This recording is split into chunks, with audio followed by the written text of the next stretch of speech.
Now most interesting यही topic है, NCERT important questions.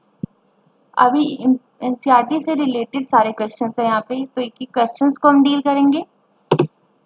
First is that why BIS3 is the strongest reducing agent amongst all the hydrides of group 15 elements. पूरे group 15 elements की बात करें, that is nitrogen, phosphorus, arsenic, antimony, bismuth, उनके hydrides की बात करें तो NH3, PS3, ASH3, SbH3 and BIS3। अभी बोला क्या क्वेश्चन में कि क्यों BIS3 स्ट्रॉन्गेस्ट रेड्यूसिंग एजेंट है। जब आप टॉप से बॉटम दैट इज नाइट्रोजन से बिस्मथ की तरफ आते हैं तो यहाँ पे क्या होता है, बॉन्ड लेंथ इंक्रीज होता है, एंड बॉन्ड लेंथ इंक्रीज होने की वजह से क्या होता है, बॉन्ड स्ट्रेंथ डिक्रीज कर देता है, डिक्रीज हो जाता है। इसीलिए जो टेंडेंसी होती है जो हाइड्रोजन की रिलीज होने की वो इंक्रीज कर जाती है। अभी NH3 का जो बॉन्ड है वो स्ट्रांग होगा तो यहाँ पे ब्रेक करने में डिफिकल्टी होगी, तो इसलिए H रिलीज भी थोड़ा डिफिकल्टीज होगा। बट BIS3 में जो अगर ये हाइड्रोजन से रिलीज होने हैं तो ईजिली हो जाएंगे, क्योंकि बॉन्ड लेंथ क्या है, लॉन्ग है, और बॉन्ड एनर्जी कम लगेगी, दैट इज बॉन्ड स्ट्रेंथ कम होने की वजह से। That's why BIS3 strongest reducing agent है, क्योंकि जो हाइड्रोजन की रिलीज होने की टेंडेंसी है वो BIS3 के पास ज्यादा है एज कम्पेयर टू NH3 या फिर अदर ग्रुप 15 एलिमेंट्स के हाइड्राइड। तो वही रीजन पढ़ते हैं। In hydrides the nitrogen family on moving down the group that is MH bond increases, so bond strength decreases, has the tendency to release the hydrogen increases and reducing nature increases. तो increasing order क्या है reducing agent का, NH3 का है, then PS3, then ASH3, then SbH3 and finally BIS3। इसलिए BIS3 क्या है, strongest reducing agent है। Now move to second question, that is write the reaction of thermal decomposition of sodium azide। अब याद करिए, नाइट्रोजन का जब आप प्रिपरेशन मेथड पढ़ रहे थे तो वहाँ पे एक मेथड था दैट सोडियम एजाइड और बेरियम एजाइड, ये दोनों ऐसे कंपाउंड्स हैं जो कि यूज किए जाते हैं for the very pure nitrogen के फॉर्मेशन में। तो जब इन्हें हीट करते हैं तो आपके नाइट्रोजन गैस और वो metal, particular metal that is sodium barium form होते हैं। ये रिएक्शन इंपॉर्टेंट है for the production of the very pure nitrogen. Now move to third question. Why N2 is less reactive at room temperature? Room temperature पे N2 क्यों less reactive होता है? अब पहले तो बॉन्ड देखिए, नाइट्रोजन नाइट्रोजन के बॉन्ड N2 मॉलिक्यूल का स्ट्रक्चर कुछ ऐसा होता है। तो यहाँ पे 3 बॉन्ड प्रेजेंट है, तो 3 बॉन्ड को तोड़ने के लिए बहुत ही लार्ज अमाउंट में एनर्जी चाहिए, that is high bond enthalpy. That's why N2 क्या होता है, लेस रिएक्टिव होता है, क्योंकि बॉन्ड स्ट्रेंथ इतना ज़्यादा है कि बॉन्ड एनर्जी बहुत ज़्यादा लगता है, एंड बॉन्ड एनर्जी ज्यादा होने की वजह से रूम टेम्परेचर पे वो लेस रिएक्टिव होता है। तो रीजन यही है that is N2 is less reactive at room temperature because bond high bond enthalpy of N triple bond N bond. Now next question is why does R3P double bond O exist but R3N double bond O does not exist, R is alkali group। अब ये जानिए कि phosphorus क्या है, third period से belong करता है, जिसकी वजह से उसके पास वैकेंट डी ऑर्बिटल्स होते हैं, एंड वो अपने जो बॉन्ड है कोवैलेंसी को एक्सपैंड कर सकता है मोर देन 4। बट नाइट्रोजन क्या है, सेकेंड ग्रुप सेकेंड पीरियड का एलिमेंट है, जिसकी वजह से उसका जो कोवैलेंसी होता है वो रेस्ट्रिक्टेड होता है up to only 4 bond. 4 bond से ज़्यादा उसकी कोवैलेंसी आगे बढ़ती नहीं। इसीलिए क्या होता है, नाइट्रोजन के पास डी ऑर्बिटल्स नहीं होते हैं, वैकेंट डी ऑर्बिटल्स, और वो अपनी कोवैलेंसी को एक्सपैंड नहीं कर सकता है, इसलिए वो R3N डबल बॉन्ड वो नहीं बना सकता, क्योंकि यहाँ पे नाइट्रोजन के सराउंडिंग 5 बॉन्ड्स है और वो 4 से ज़्यादा तो एक्सीड ही नहीं कर सकता। सो रीजन ये है that is due to the presence of the vacant D orbital phosphorus can form 5 covalent bonds, while nitrogen is restricted its covalency to the 4 due to the present absence of the vacant d orbital। Nitrogen के पास vacant D orbital नहीं है, इसलिए वो अपनी covalency को exceed नहीं कर सकता, बट फॉस्फोरस के पास वैकेंट डी ऑर्बिटल है, इसलिए वो अपनी कोवैलेंसी को एक्सपैंड कर सकता है। Now next question is why does nitrogen show catenation property less than the phosphorus? जो कैटिनेशन प्रॉपर्टी होती है नाइट्रोजन का क्यों ज्यादा होता है फॉस्फोरस के कंपेयर, क्यों लेस होता है देन फॉस्फोरस के? तो इसका रीजन ये है कि C single single nitrogen bond जो होता है वो वीकर होता है as compare to those of the single single phosphorus bond. See N2 आप कंपेयर मत करिए, N2 का जो बॉन्ड था वो ट्रिपल बॉन्ड था, बट यहाँ पे सिंगल बॉन्ड की बात हुई है, तो सिंगल सिंगल नाइट्रोजन बॉन्ड जो होता है वो वीकर होता है एज कम्पेयर टू जो कि फास्फोरस और फास्फोरस के बीच में रहता है। क्यों? क्योंकि नाइट्रोजन स्मॉल है, तो जब दो नाइट्रोजन एक दूसरे से सिंगल बॉन्ड से अट्रैक्ट रहेंगे तो इनके जो इलेक्ट्रॉन्स हैं, जो लोन पेयर्स, वो इंटर एटॉमिक रिपल्शन करते हैं, जिसकी वजह से क्या होता है, कैटिनेशन प्रॉपर्टी डिक्रीज हो जाता है।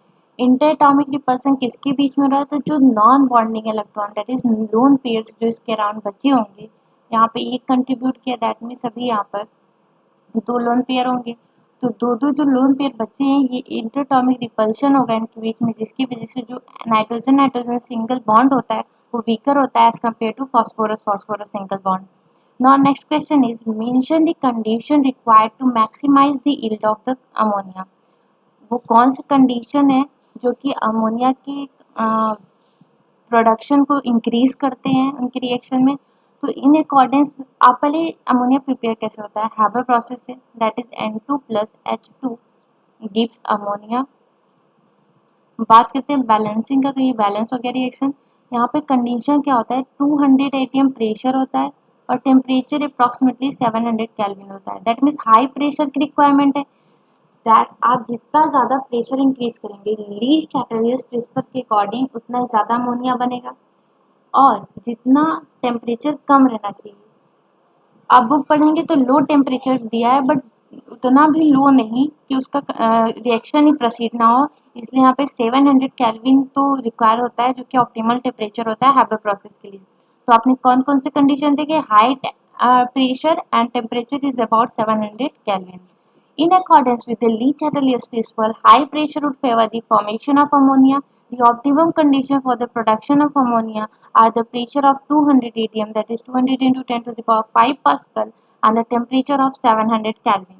The use of a catalyst such as the iron oxide with the small amount of K2O, Al2O3 increases the rate of attainment of equilibrium। और कैटालिस्ट कौन से होते हैं, आयरन ऑक्साइड स्मॉल अमाउंट्स में K2O Al2O3 को भी अगर ले लेंगे तो रेट ऑफ रिएक्शन या फिर जो इक्विलिब्रियम अटेन करने का वो रेट होता है वो इंक्रीज हो जाता है। Now move to next question, that how does ammonia react with the solution of copper। कैसे अमोनिया रिएक्ट करता है कॉपर के सोल्यूशन से? ये रिएक्शन आप एनसीईआरटी में देखे होंगे, ये कॉपर के टेस्ट के लिए भी यूज होता है, क्योंकि कॉपर आयन जब रिएक्ट करता है, दैट मीन्स कॉपर किसी भी साल्ट में अगर कॉपर आयन है तो वो कॉपर आयन को आइडेंटिफाई करने के लिए रिएक्शन होता है, तो कॉपर आयन रिएक्ट कर जाता है अमोनिया से और कम्प्लेक्स फॉर्म करता है, वो कम्प्लेक्स डीप ब्लू कलर देता है, जिसकी वजह से हम कहते हैं कि जो आयन था वो कॉपर आयन था। That is the presence of lone pair on the electron of the nitrogen atom of the ammonia molecule make it is the Lewis base. आपको पता है अमोनिया के ऊपर एक लोन पेयर प्रेजेंट होता है, इसलिए वो लेविस स्पेस है।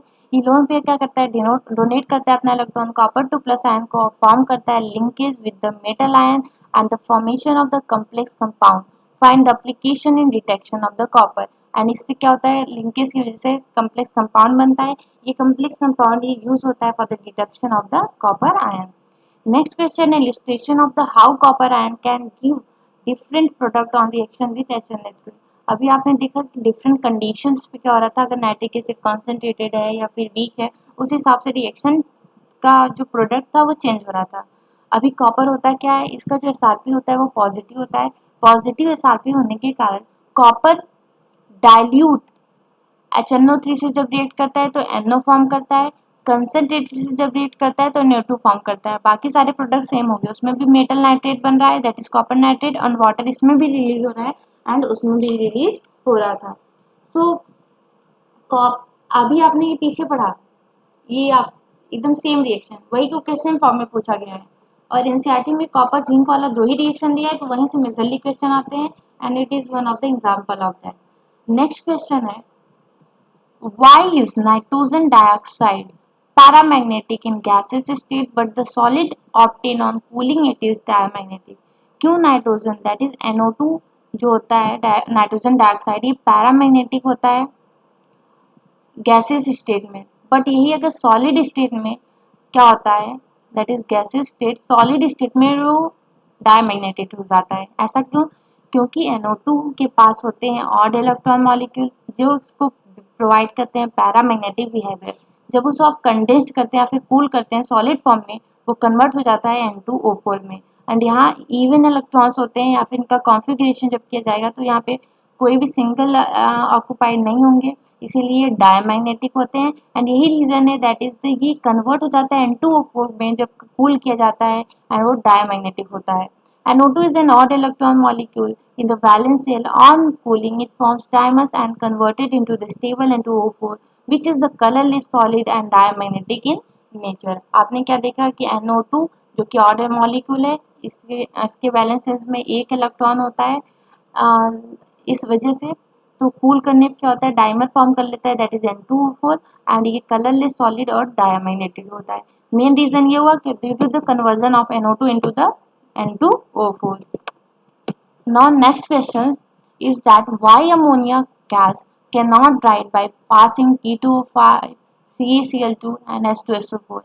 अभी जब हम डिहाइड्रेशन पढ़े थे इंपॉर्टेंट कॉन्सेप्ट्स में स्टार्टिंग में ही ग्रुप्स के पहले, तो वहाँ पे आपने देखा था डिहाइड्रेशन के लिए उस एजेंट का यूज किया जाता है जो कि उस पर्टिकुलर कंपाउंड से या फिर उस गैस से रिएक्ट ना करे। बट सल्फ्यूरिक एसिड एसिड है, अमोनिया बेस है तो रिएक्शन हो जाता है। P2O5 ये क्या है, नॉन मेटल ऑक्साइड जो कि एसिडिक ऑक्साइड है, अमोनिया बेस है, रिएक्शन हो जाता है। Similar with the calcium chloride even. तो यहाँ पे कैल्शियम क्लोराइड अमोनिया से रिएक्ट करके कुछ फॉर्म कर ले रहा है जिस वजह से उसे ड्राई नहीं कर पा रहा है। वही P2O5 के साथ भी हो रहा है, वही H2SO4 के साथ भी हो रहा है। दैट मीन्स ड्राई करने के लिए उन एजेंट का यूज किया जाता है जो कि उनसे रिएक्ट ना करें। इसीलिए क्या होता है, अमोनिया को ड्राई किया जाता है by passing over the quick line that is CaO।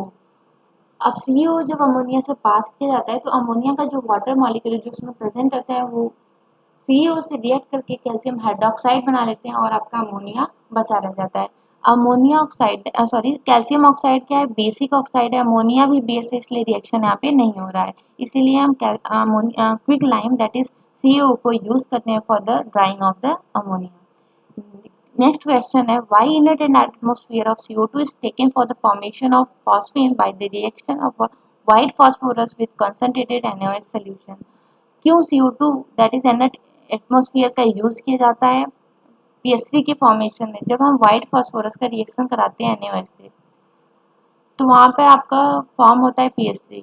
तो इस रिएक्शन में यहाँ पे inert atmosphere of CO2 use किया जाता है। क्यों? इसका रीजन है to decrease the partial pressure of O2 in the atmosphere. Atmosphere में जो O2 है, अगर O2 ज़्यादा रहेगा तो यहाँ रिएक्शन में भी व्हाइट फॉस्फोरस उससे रिएक्ट कर जाएगा। अगर इनर्ट एटमॉस्फेयर CO2 का ले रहे हैं तो वहाँ पे O2 आएगा ही नहीं, क्योंकि पार्शियल अगर रहेगा भी तो उसका पार्शियल प्रेशर इतना कम रहेगा, दैट मीन्स उसका अमाउंट इतना कम रहेगा तो वो रिएक्शन हो ही नहीं पाएगा। इसीलिए क्या होता है, इनर्ट एटमॉस्फेयर ऑफ CO2 वहाँ पे वैसे तो ऑक्सीजन होता ही नहीं है एंड CO2 P4 से रिएक्ट नहीं कर सकता, जिसकी वजह से ये वाला रिएक्शन आराम से हो जाता है, कोई इसमें प्रॉब्लम नहीं आती। बट अगर यहाँ पे O2 प्रेजेंस हो जाए तो ये रिएक्शन ना होके कुछ और रिएक्शन हो जाता है। That's why inert atmosphere of CO2 use करते हैं हम। नेक्स्ट क्वेश्चन है why PCl3 fumes in moisture. Moisture में क्यों PCl3 फ्यूम देता है? इसका मेन रीजन है ये मॉइस्चर में हाइड्रोलाइज हो जाता है जिसकी वजह से वाइट फ्यूम ऑफ HCl बनाता है। HCl जो होता है ना वाइट फ्यूम अपीयर करता है। तो जब PCl3 एटमॉस्फेयर में हाइड्रोलिसिस हो जाता है PCl3 का तो वहाँ पे फॉर्म हो जाता है HCl जो कि अपीयर करता है वाइट फ्यूम की तरह। So these are the questions and there are two more questions. That's what happened when PCl5 is heated।